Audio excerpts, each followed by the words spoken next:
Hello guys! Hello! This is for Aquarius. Aquarius, welcome dito sa aking channel. Kapalaran 888. Welcome Aquarius. Okay. Number 16. 7. A blessing from your ancestors. Aquarius. Pakinig ka. Sa linggong ito, marami kang mapapanaginipan. There's a sign, symbols. Especially kung ikaw ay like inampon ka ba ng lolo-lola mo tapos wala na dito sa mundo yung lola-lola mo. Kasi sa linggong ito, pwedeng papasok sila sa panaginip mo. Mapapanaginipan mo yung lola-lolo mo or kung sino na itong mahal mo sa buhay na nasa kabilang buhay na. There's a message na gusto nilang iparating sa'yo.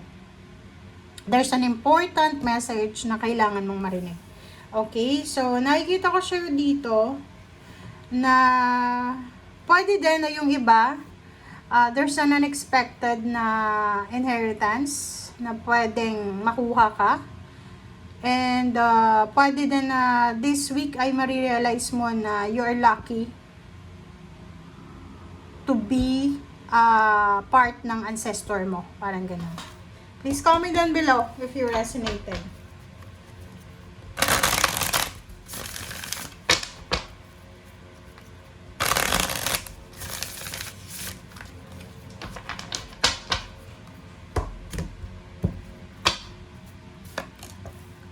Okay. First card natin is this is King of Wands, the Hangman reverse, Four of Cups. This is King of Pentacles, Ace of Wands. And sa ilalim mo dito is King of Swords. Okay guys, tingnan mo, Aquarius. Wow.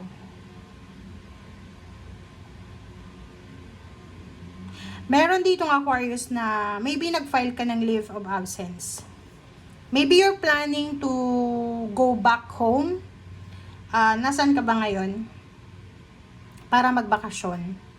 Sinasabi ng bara sa'yo na hindi matutuloy yung bakasyon mo. It's because meron dito na trabaho ka na kailangan mong tapusin. Hindi matutuloy yung bakasyon mo. It's because kailangan mong tapusin siya, mag-focus ka, and sorry, pero parang sinasabi ng baraha, change of plan. Okay?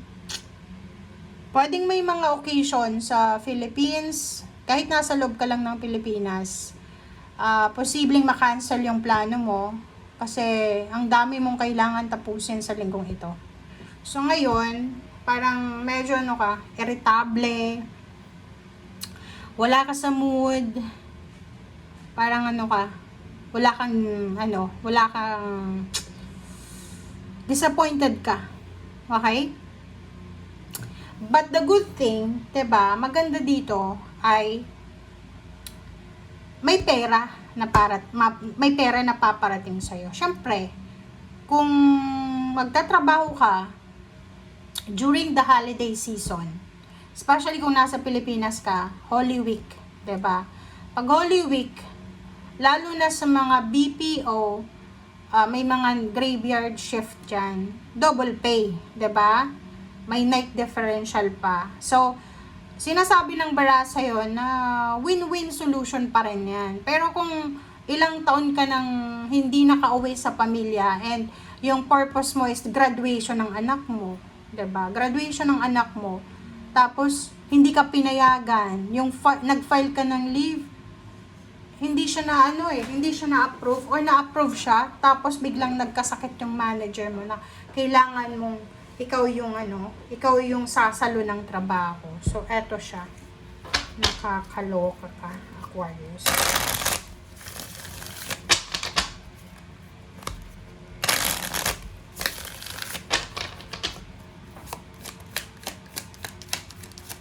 Okay, tingnan natin to. Diba? Kalma daw. Talagang maiinis ka sa linggong ito. Yung plano mo ba naman, biglang nasira. Hmm. Ano na sana to eh.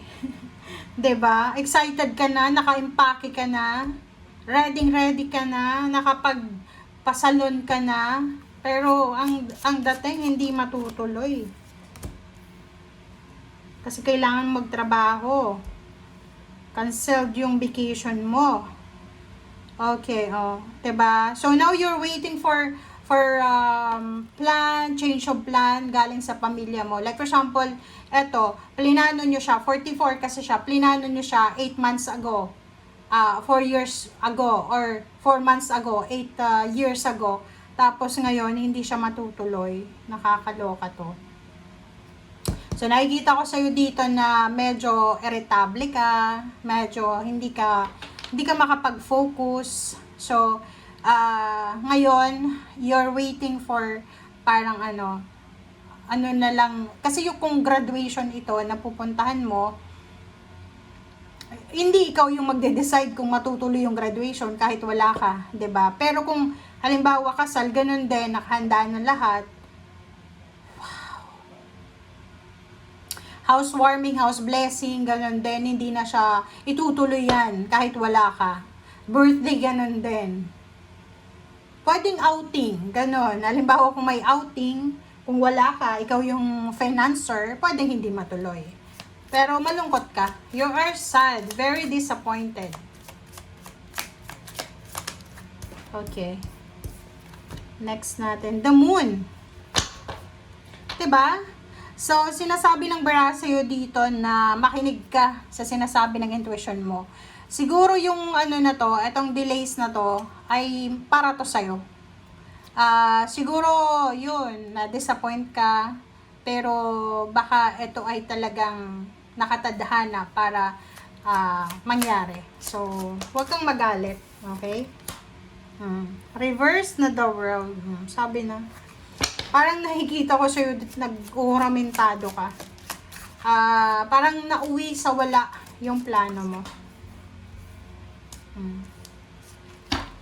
Diba? Tingnan nyo guys. Nauwi sa wala eh. Diba? Sabi ng bara sa'yo dito, huwag kang mag-alala. Okay? Huwag kang mag-alala kasi marami pa naman na chance. Hindi pa naman tapos ang lahat. So, sinasabi ng baraha sa'yo na hindi pa tapos ang mundo. Okay? Hindi pa naman, like, yung celebration na ma-miss mo ngayon, especially kung nasa delikado kang bansa, delikado kang lugar, wag mong ipipilit kasi baka that's God's protection para sa'yo. Okay? Yung homesickness mo, ano yan, valid yan. Yung like graduation yung pupuntahan mo, graduation ng anak mo, ilang taon mong hinintay. So talagang valid yung emotions mo. Okay? Thank you guys. Bye!